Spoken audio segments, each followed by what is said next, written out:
The first of the three grand puzzles in the Tristan Code was Wagner's telling of the story of the ivy and the vine by means of a series of entwining chords. This forms a figurative representation of the decorative foliage and the narrative marginalia winding around the opening page of a medieval manuscript. The second grand puzzle represents the text on that page.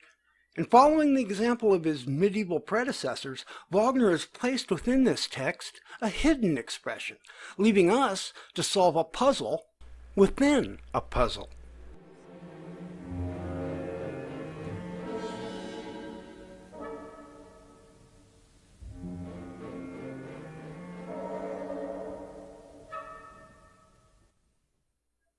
Gottfried von Strassburg tells us that Tristan and Isolde used slivers cut from an olive branch carved with their initials as a signal.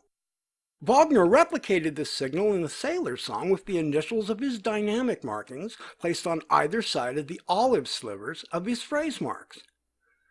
Tristan's signal was intended to notify Isolde to meet him that night under the olive tree, but Wagner can hardly be using his signal to alert us to the time of a rendezvous.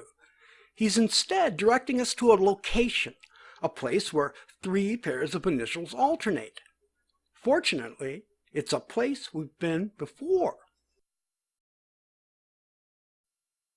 Wagner told his story, The Ivy and Vine, with the chords, the vertical elements of the first four phrases of the Einleitung. But there was a horizontal addendum to the story, told only with the bottom notes found in the first three phrases, the first three growths of the ivy and vine. This was the pair of minor chords representing a love rooted in sorrow found in the bass parts, the first notes of each phrase spelling one three-note chord, and the last notes another. These notes, the initials of these two chords, alternate, just as the initials of Wagner's dynamic markings alternate. Wagner's signal is intended to direct us to these two chords, these three pairs of notes, and moreover to the location where they occur, the first three phrases of the Einleitung. And as before, our dragon's tongue confirms that we've come to the right place. There are 67 beats in this passage, and 67 is the 12th member of our number sequence. But this isn't the only correlation. There are also 11 bars in this passage, and 11 is the 5th member of our sequence. And now we can perhaps see why Wagner has so studiously avoided such correlations between his number sequence and his bar counts. It's so that we'll understand that here, the significance of the number 11 isn't in its correlation with Wagner's numbers, but rather with Gottfried von Strassburg's.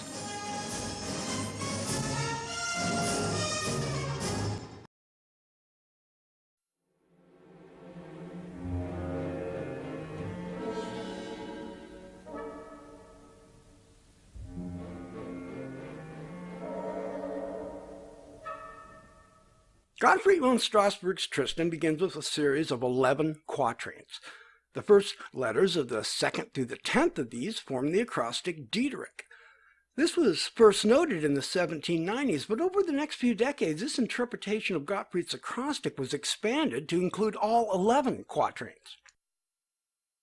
Now, the chronology is somewhat hazy, but it appears that the first of these revisions involved the letter G that begins the first quatrain.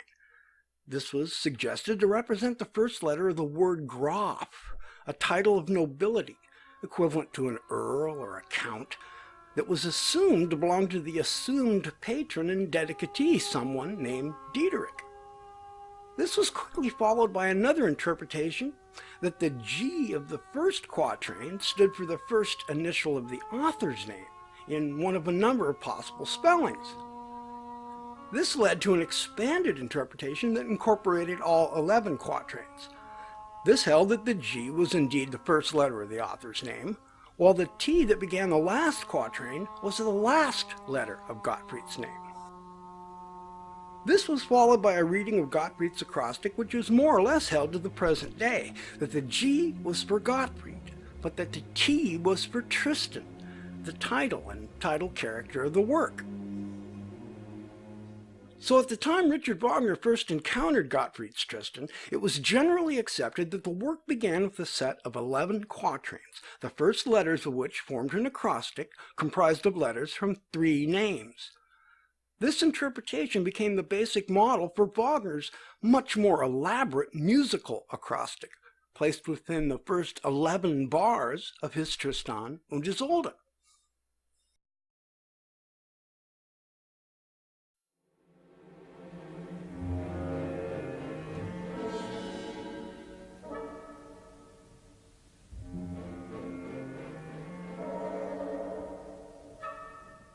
Wagner's directed us to these opening 11 bars, and in doing so he's also called our attention back to these 2 divided chords, alternating in the 6 notes of the bass.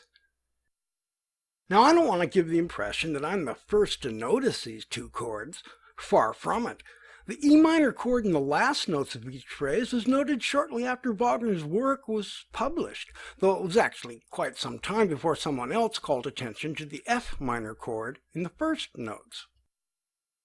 These discoveries are thought by some to reveal a phenomenon of musical significance, and one that established a welcome sense of order to a passage that had caused a great deal of bewilderment. But it isn't musical logic that's expressed by these notes, but rather acrostic logic. Just as Gottfried used the first letters of his quatrains to form his acrostic, Wagner has used the first notes of his 3 phrases to form an acrostic chord. And then, taking things yet a step further, he also uses the last notes of each phrase to spell a second acrostic chord. This is reflective of an acrostic technique called a double acrostic, which incorporates the first and last letters of a word or line. These 2 chords are, of course, an essential component of Wagner's telling of the story of the ivy and vine, of a love rooted in sorrow. But they're also Wagner's way of introducing us to this first and last note acrostic technique.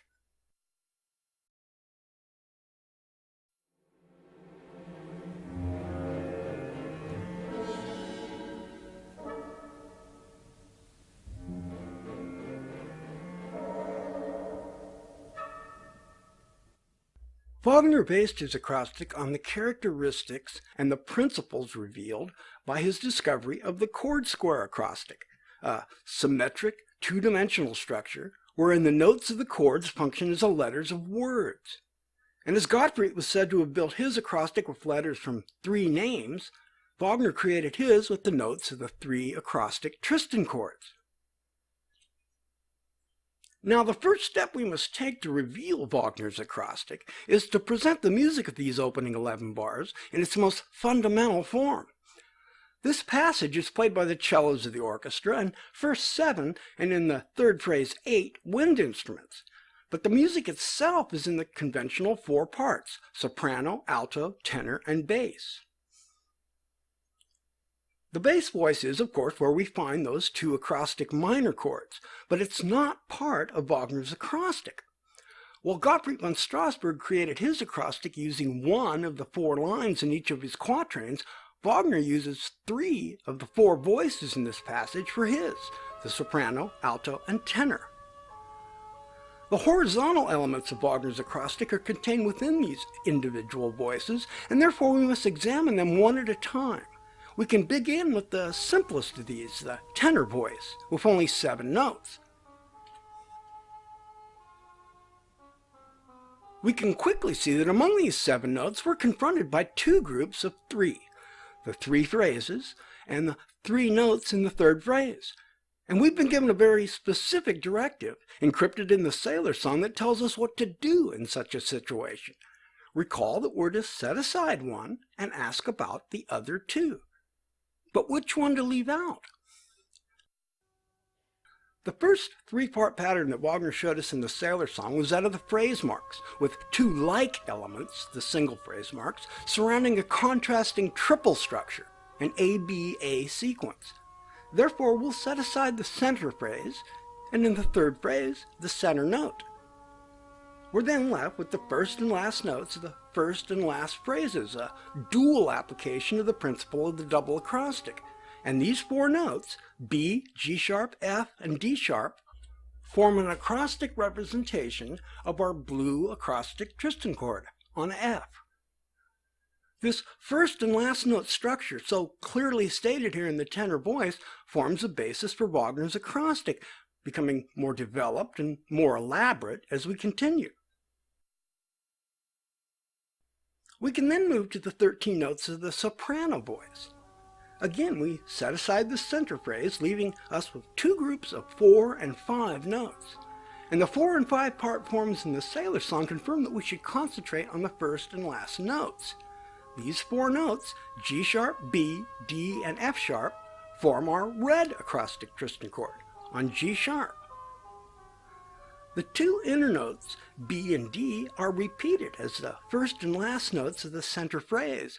And so when we add this second phrase back in, there is yet another reading of this red acrostic Tristan chord.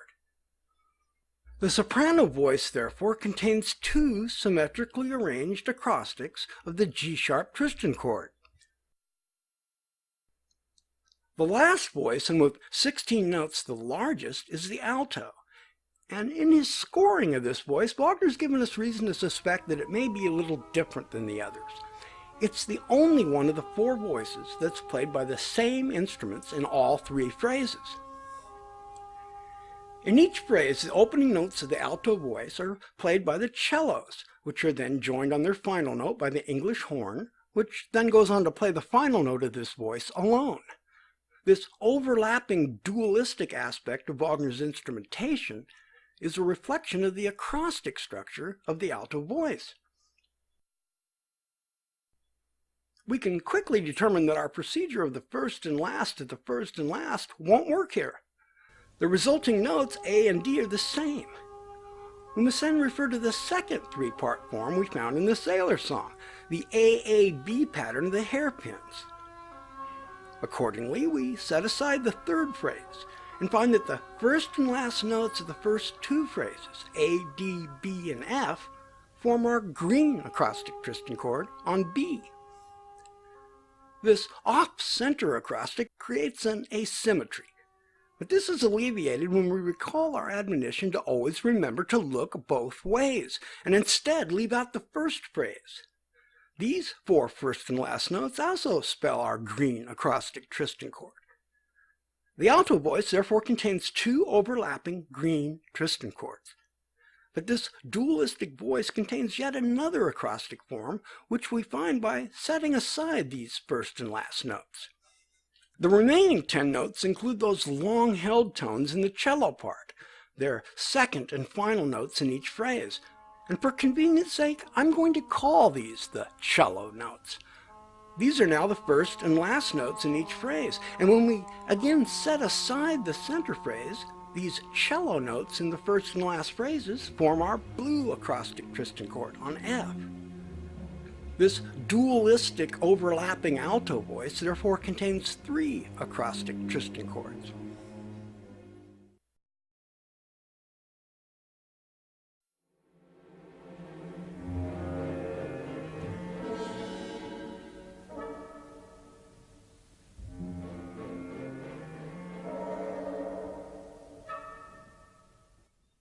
The vertical acrostic forms are placed within adjacent voices, and this presents us with a dilemma.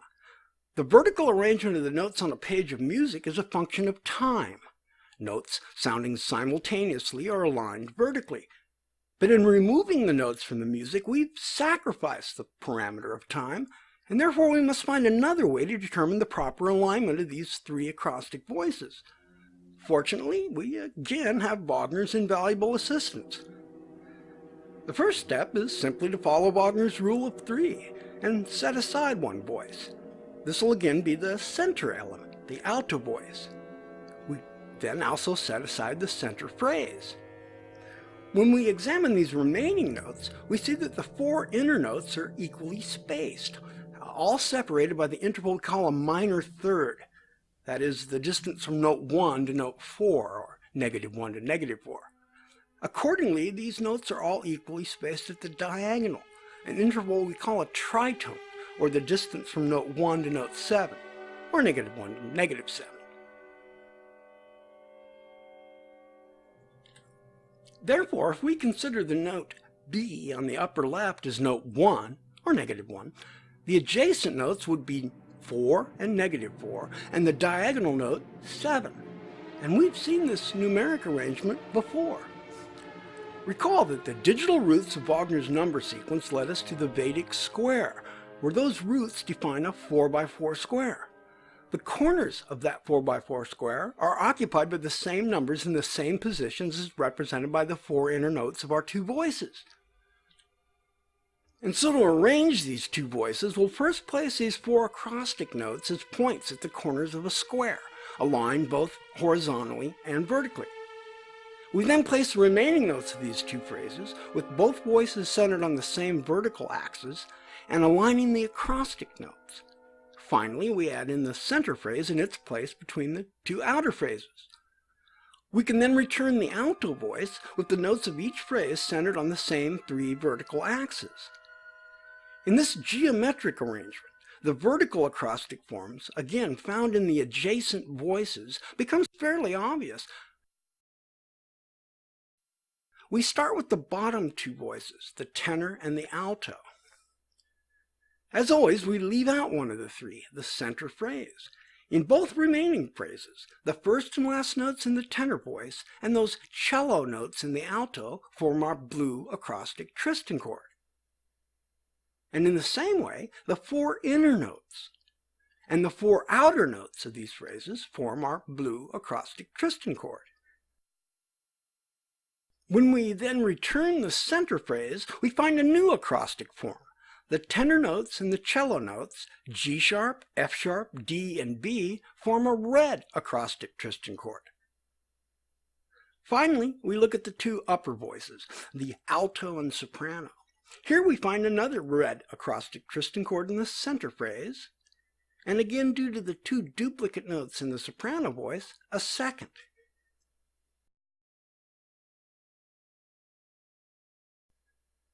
This 2-dimensional acrostic structure, then, is Wagner's homage to Gottfried von Strasberg. As Gottfried placed his literary acrostics within the text of the opening 11 quatrains of his Tristan, Wagner's placed within these opening 11 bars of his Tristan und Isolde these musical acrostics, within the notes representing the text of the opening page of his virtual manuscript. Now please don't get the idea that this acrostic structure only reveals itself when the notes are placed as I've arranged them here. We could have aligned these notes more or less as they are in the music, and we could just as easily have marked these acrostic chords directly on the music. But by arranging the notes in this geometric fashion, their acrostic relationship becomes much easier to see. However, there's also another reason that Wagner's led us to this layout of these notes. Within this acrostic puzzle we've solved, there's yet another puzzle we haven't. And the first step in solving it is to realize that as useful as this layout has been, we do have some indications that some things are still not quite right.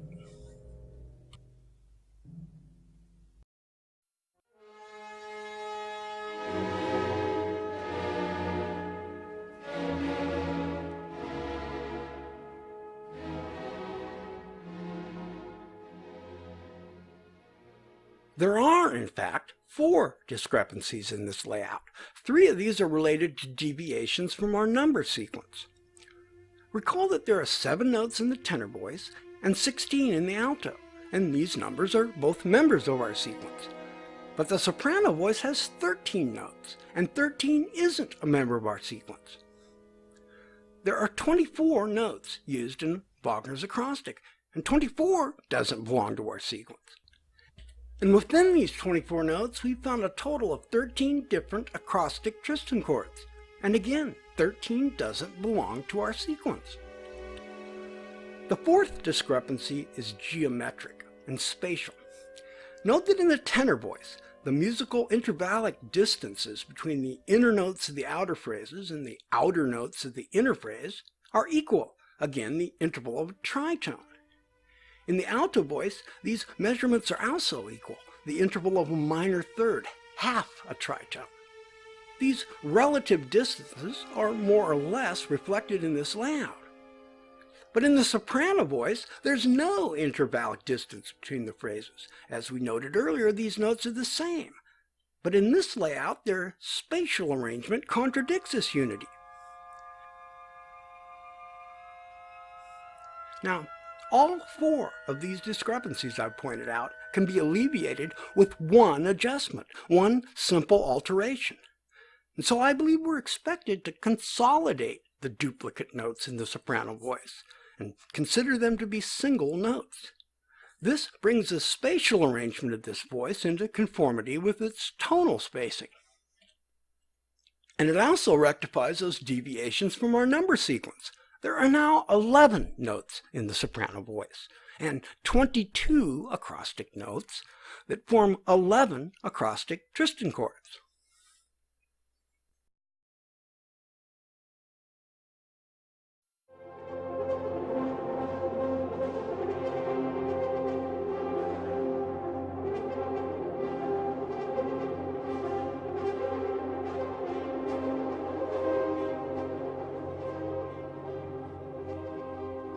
The final step in the realization of Wagner's acrostic is to recognize that he intends this aggregation of acrostic Tristan chords to define the geometric boundaries of three color fields. Now, I'm sure you'll agree that Wagner's creation cries out for a more artistic representation, and I sincerely hope that someone more gifted will take on that task. But this basic depiction is still quite enough to make Wagner's intentions completely clear. With the notes of the opening bars of his Tristan and Isolde, Wagner has not only created a representation of the text of the first page of a medieval manuscript and the acrostics hidden within, he's also given us a magnificent illuminated letter that opens that text, a bold red letter T on a bright blue background and crossed by a pair of entwining green vines. A T for Tristan.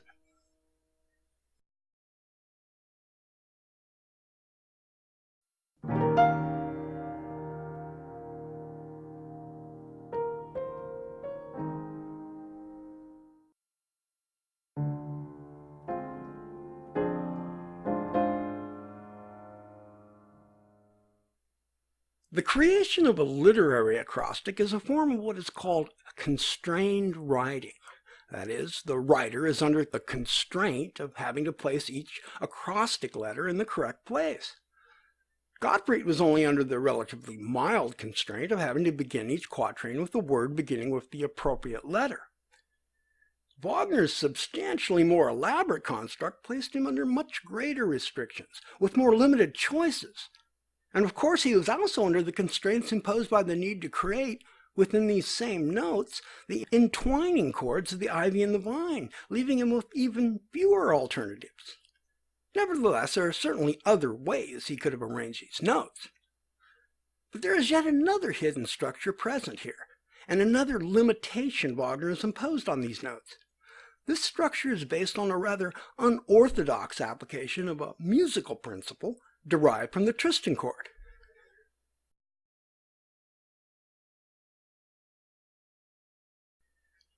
In each of the three acrostic voices, the intervals outlined over the three phrases will, if placed in a continuous sequence, form a Tristan chord. This is most easily seen in the soprano voice, where Wagner presents these intervals in such a continuous sequence. In the first phrase, the soprano voice outlines the interval of a rising minor third, from G sharp to B. In the second phrase, it again outlines a rising minor third from B to D. The final phrase outlines a rising major third from D to F sharp. These three rising intervals, minor third, major third, form a Tristan chord. And beginning with that opening G sharp, the result is G sharp, B, D, and F sharp, our red acrostic Tristan chord on G sharp.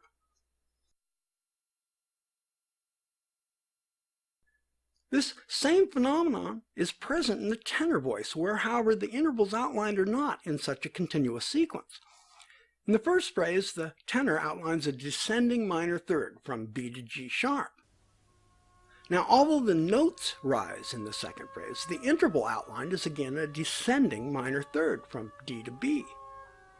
In the third phrase, the notes again rise, but outline a descending diminished third, or step, from F to D sharp. When we then place these intervals in a continuous sequence, starting with that opening B, the result is B, G sharp, F, and D sharp, our blue acrostic Tristan chord on F. The alto voice contains both rising and falling intervals, and these must be examined separately. The rising intervals are found between the first and second notes of each phrase. In the first phrase, these notes outline a rising minor sixth from A to F. In the second phrase, they form a rising major sixth from B to G sharp. And in the last phrase, another major sixth from D to B. When these rising intervals are placed in a continuous sequence, starting with that first A, the result is A, F, D, and B, our green acrostic Tristan chord on B. The descending intervals are outlined between the second and last notes of each phrase, beginning with a descending minor third from F to D, then another minor third from G sharp to F, and lastly a descending step from B to A. And when these intervals are placed in sequence, starting with that first F, the result is F, D, B, and A. Again, our green acrostic Tristan chord.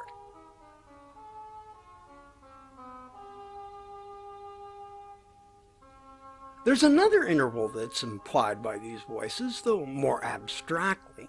This is the absolute span of the notes. That is, the smallest interval within a single octave that can encompass all the notes.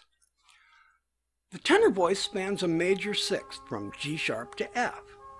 The alto's notes will also fit into a major sixth from D to B.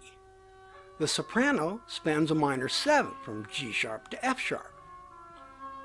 And when these intervals are placed in a continuous rising sequence, starting with the tenor's lowest note, the result is G sharp, F, D, and C, the Tristan chord on D, the one I colored yellow, the third Tristan chord in the Einleitung. This phenomenon also holds when we return the bass voice to the mix. It spans a minor sixth from E to C. And when we then play all of these intervals we've derived from the spans of the notes, starting with the lowest bass note, the result is E, C, A, F sharp, and E, which forms the Tristan chord on F sharp. Perhaps that's why this unheard and unseen chord is the first of the three Tristan chords Wagner shows us in our backwards harmony lesson.